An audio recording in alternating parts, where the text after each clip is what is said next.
Friends ನಮಸ್ಕಾರ, ನಾನು ಶುಭ ಮಾತಾಡ್ತಾ ಇದ್ದೀನಿ ಮೈ ಯೂಟ್ಯೂಬ್ ಚಾನಲ್. ಇವತ್ತು ಶುಕ್ರವಾರ ಆಗಿರೋದ್ರಿಂದ ಬೆಳಗ್ಗೆನೇ ವಿಡಿಯೋ ಮಾಡ್ತಾ ಇದ್ದೀನಿ. ಸೊ ತಿಂಡಿ ಎಲ್ಲ ಮುಗಿಸ್ಕೊಂಡೆ, ಚಪಾತಿ ಮಾಡಿದೆ. ಸೊ ಇವಾಗ ಮಕ್ಕಳಿಗೆ ಏನಾದರೂ ಹಬ್ಬ ಹತ್ರ ಬಂತಲ್ವ, ಸ್ವಲ್ಪ ಸ್ವೀಟ್ ಮಾಡೋಣ ಅಂತ ಹೇಳಿ ಮಾಡ್ಕೊತಾ ಇದ್ದೀನಿ. ರವೆ ಉಂಡೆ ಮಾಡಬೇಕಂತ ಹೇಳಿ ರೆಡಿ ಮಾಡ್ತಾ ಇದ್ದೀನಿ. ನಾನು ಆ್ಯಕ್ಚುಲಿ ರವೆ ಉಂಡೆ ಮಾಡೇ ಇಲ್ಲ. ಸೊ ಇದು ತುಂಬ ಸೊ ಇನ್ನು ಶಿವರಾತ್ರಿ ಹಬ್ಬನೂ ಹತ್ರ ಬಂತಲ್ವ, ಸೊ ಹಾಗಾಗಿ ಹಬ್ಬಕ್ಕೆ ತಮಟೆ ಎಲ್ಲ ಮಾಡ್ಕೋಬೋದು. ಸೊ ಹಾಗೆ ನಾನು ರವೆ ಉಂಡೆನ ಸ್ವಲ್ಪ ಮಾಡೋಣ ಅಂತ ಹೇಳಿ ಇವಾಗ ರೆಡಿ ಮಾಡ್ಕೊತಾ ಇದ್ದೀನಿ. ಸೊ ಯಾವ ರೀತಿ ಮಾಡೋದಂತೇಳಿ ನಿಮಗೆ ಹಾಗೆ ತೋರಿಸ್ತಾ ಇದ್ದೀನಿ. ಸೊ ಹಾಗೆ ವಾಚ್ ಮಾಡಿ. ಪಾಪು ಇದ್ದಾನೆ, ಆಟ ಆಡ್ಕೊತಾ ಇದ್ದಾನೆ. ನಾನು ಅಷ್ಟು ಬೇಗನೆ ಮಾಡೋಣ ಅಂತೇಳಿ, ಅದೇನು ರವೆ ಉಂಡೆ ಬೇಗನೆ ಮಾಡ್ಬೋದಲ್ವ, ಸ್ವಲ್ಪ ಇವಾಗ ರೆಡಿ ಮಾಡ್ಕೊತೀನಿ. ಫ್ರೆಂಡ್ಸ್, ಇವಾಗ ಯಾವ ರೀತಿ ಮಾಡೋದೆ ಅಂತೇಳಿ ನಿಮಗೆ ತೋರಿಸ್ತಾ ಹೋಗ್ತೀನಿ. ಹಾಗೆ ವಿಡಿಯೋ ವಾಚ್ ಮಾಡಿ ಕೊನೆವರೆಗೂ ನೋಡಿ, ವಿಡಿಯೋನ ಸ್ಕಿಪ್ ಮಾಡಬೇಡಿ. ಸೊ ರವೆ ಉಂಡೆಗೆ ಏನೇನು ಬೇಕಂತ ಹೇಳಿ ನಾನು ರೆಡಿ ಮಾಡ್ಕೊಂಡಿದ್ದೀನಿ. ಸೊ ಒಂದ್ಸರಿ ನೋಡ್ಕೊಂಬನ್ನಿ. ಆಶೀರ್ವಾದ ಹುರಿದ ಸೂಜಿ ರವೆ ಅಂತ ಇದೆ. ಸೊ ಇದು ಚಿಕ್ಕ ರವೆ ತೊಗೊಂಡಿದ್ದೀನಿ, ಹುರಿದಿದ್ದಾರಂತೆ. ಬಟ್ ನಾನು ಇನ್ನೊಂದ್ಸರಿನ ಸೊ ರವೆ ನಾನೊಂದ್ಸರಿ ಫ್ರೈ ಮಾಡ್ಕೊತೀನಿ ತುಪ್ಪದಲ್ಲಿ. ಹಾಗೆ ಸ್ವಲ್ಪ ತೆಂಗಿನಕಾಯಿ ತುರಿ ತಗೊಂಡಿದ್ದೀನಿ. ಇದು ಒಣಗಿರೋಂಥ ಸ್ವಲ್ಪ ನೀರಿರೋಂಥ ತೆಂಗಿನಕಾಯಿ ತುರಿ. ಹಾಗೆ ಸ್ವಲ್ಪ ನೋಡಿ ಒಣದ್ರಾಕ್ಷಿ ತೊಗೊಂಡಿದ್ದೀನಿ. ಸ್ವಲ್ಪ ಇದು ಡ್ರೈ ಫ್ರೂಟ್ಸು ಇಷ್ಟನ್ನು ತೊಗೊಂಡಿದ್ದೀನಿ. ಇನ್ನೂ ಎಕ್ಸ್ಟ್ರಾ ಬೇಕಾದ್ರೆ ನೀವು ಬೇರೆ ಆ್ಯಡ್ ಮಾಡ್ಬೋದು ಡ್ರೈ ಫ್ರೂಟ್ಸನ್ನು. ನಾನು ಅಷ್ಟನ್ನು ಮಾತ್ರ ತೊಗೊಂಡಿದ್ದೀನಿ.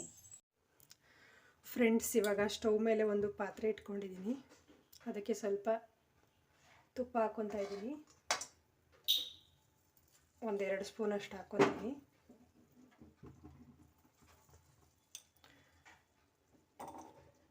ಇದಕ್ಕೆ ಅದು ಸ್ವಲ್ಪ ಬಿಸಿ ಆಗಬೇಕು. ಕಡಿಮೆ ಊರಿನಲ್ಲೇ ಮಾಡ್ಕೋಬೇಕಾಗುತ್ತೆ, ನಾವು ರೆಡಿ ಮಾಡ್ಕೋಬೇಕು. ಸೊ ನೋಡಿ, ಇವಾಗ ರವೆ ಸುರ್ಕೊಂತ ಇದ್ದೀನಿ. ನಾನು 3 ಬೌಲಷ್ಟು ರವೆ ತಗೊಂಡಿದ್ದೀನಿ.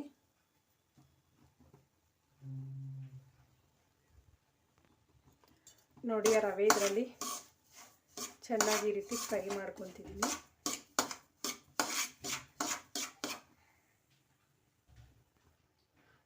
ಸೊ ನೋಡಿ, ಈ ರೀತಿ ಸಣ್ಣ ಉರಿ ಇಟ್ಕೊಂಡು ಚೆನ್ನಾಗಿ ಫ್ರೈ ಮಾಡ್ಕೋಬೇಕು.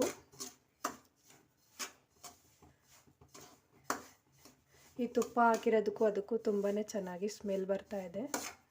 ಸ್ವಲ್ಪ ಅದು ಕಲರ್ ಬರೋಗೆ ನಾವು ಮಿಕ್ಸ್ ಮಾಡ್ಕೊಬೇಕು. ನೋಡಿ, ಇವಾಗ ತುಪ್ಪ ಎಲ್ಲ ಬಿಡ್ತಾ ಇದೆ. ಈಗ ಸಪ್ರೇಟ್ ಆಗ್ತಿದೆ. ಈ ಥರ ಆಗಬೇಕು. ಇವಾಗ ರೆಡಿಯಾಗಿದೆ. ನಾನಿವಾಗ ಸ್ಟವ್ನ ಆಫ್ ಮಾಡ್ಕೊತಿದ್ದೀನಿ. ಹಾಗೆ ನಾನು ಅದೇ ಪಾತ್ರೆ ಇಟ್ಕೊಂಡಿದ್ದೀನಿ. ಸೊ 2 ಸ್ಪೂನಷ್ಟು ತುಪ್ಪ ಹಾಕ್ಕೊತಾ ಇದ್ದೀನಿ. ಪಾತ್ರೆ ಬಿಸಿಯಾಗಿದೆ.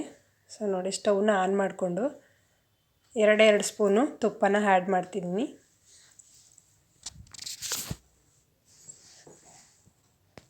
ಸೊ ಸ್ವಲ್ಪ ಡ್ರೈ ಫ್ರೂಟ್ಸನ್ನು ಕಟ್ ಮಾಡಿ ಹಾಕ್ಕೊಂಡಿದ್ದೀನಿ ಇಲ್ಲಿ. ಸೊ ನೀವು ಬೇಕಾದ್ರೆ ಇನ್ನೂ ಜಾಸ್ತಿನೇ ಹಾಕ್ಕೋಬೋದು. ನಾನು 3 ಬೌಲಷ್ಟು ಸೊ ಅದು ಪೌಡರ್ ಮಾಡ್ಕೊಂಡಿದ್ದೀನಲ್ವ ರವೆನ, ಹಾಗಾಗಿ ಅಷ್ಟು ಸಾಕಾಗುತ್ತೆ ಅಂತ ಹಾಕ್ಕೊಂಡಿದ್ದೀನಿ ಸ್ವಲ್ಪನೇ. ನೀವು ಬೇಕಾದರೆ ಇನ್ನೂ ಜಾಸ್ತಿ ಹಾಕ್ಕೋಬೋದು. ಇದ್ರ ಜೊತೆಗೆ ನಾನು ಸ್ವಲ್ಪ ಒಣದ್ರಾಕ್ಷಿನ ಸೊ ರೆಡಿ ಮಾಡ್ಕೊತಾ ಇದ್ದೀನಿ, ಫ್ರೈ ಮಾಡಿಕೊಂಡು. ಸೊ ಸಣ್ಣ ಊರಿನಲ್ಲೇ ಚೆನ್ನಾಗಿ ಫ್ರೈ ಮಾಡ್ಕೊತಾ ಇದ್ದೀನಿ, ತುಪ್ಪದಲ್ಲೇ ಫ್ರೈ ಮಾಡ್ಕೊತಾ ಇರೋದು.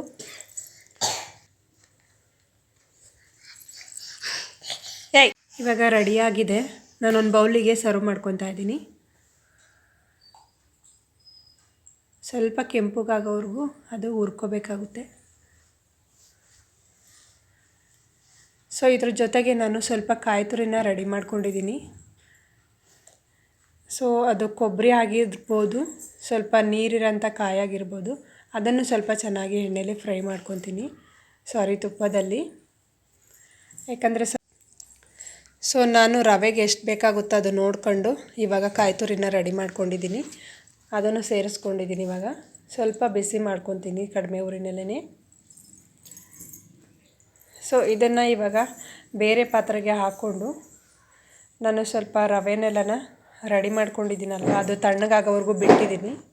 ರವೆ ತಣ್ಣಗಾಗಬೇಕು, ಸ್ವಲ್ಪ ಹೊತ್ತು ಬಿಸಿ ಇದೆ, ಹಾಗಾಗಿ ಇದನ್ನು ಅಷ್ಟರಲ್ಲಿ ಹುರ್ಕೊಂಡು ಇಟ್ಕೊಂಡಿದ್ದೀನಿ.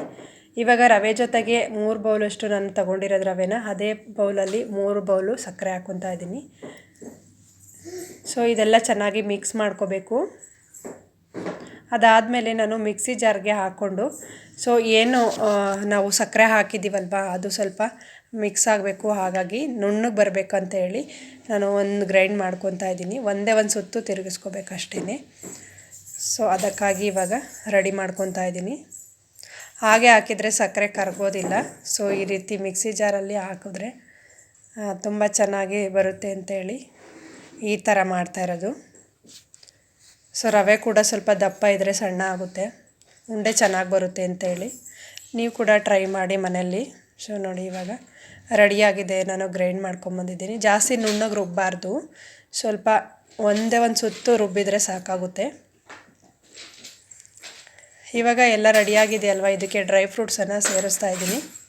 ಹಾಗೆ ಜೊತೆಗೆ ಕಾಯಿ ತುರಿನ ಸೇರಿಸ್ಕೊಂಡು ಸ್ವಲ್ಪ ಬಿಸಿ ನೀರನ್ನು ತಗೊಂಡಿದ್ದೀನಿ ನಾನು. ಪಾಕ ಯಾವುದು ತಗೊಂಡಿಲ್ಲ ಮತ್ತು ಹಾಲು ಸೇರಿಸ್ಕೊಂಡಿಲ್ಲ. ಇದೆಲ್ಲ ಮಿಕ್ಸ್ ಮಾಡಿಕೊಂಡು ಇವಾಗ ಬಿಸಿನೀರಲ್ಲಿ ನಾನು ಉಂಡೆ ಮಾಡ್ಕೊಳ್ತೀನಿ. ಇದು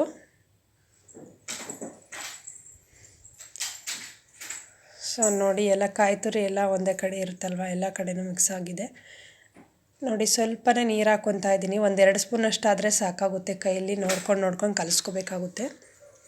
ಈ ರೀತಿ ಸಕ್ಕರೆನೂ ಕೂಡ ಕರಗುತ್ತೆ. ಅದ್ರ ಜೊತೆಗೆ ನೀರು ಹಾಕಿದ ತಕ್ಷಣನೇ ಉಂಡೆ ಕಟ್ಟೋದಕ್ಕೆ ಚೆನ್ನಾಗಿ ಬರುತ್ತೆ. ಸ್ವಲ್ಪ ನೀರು ಹಾಕ್ಕೊಂಡು ನೋಡಿಕೊಂಡು ನಾವು ಉಂಡೆ ಬರುತ್ತಾ ಇಲ್ವಾ ಅಂತ ಹೇಳಿ ಈ ಥರ ಮಾಡ್ಕೋಬೇಕು.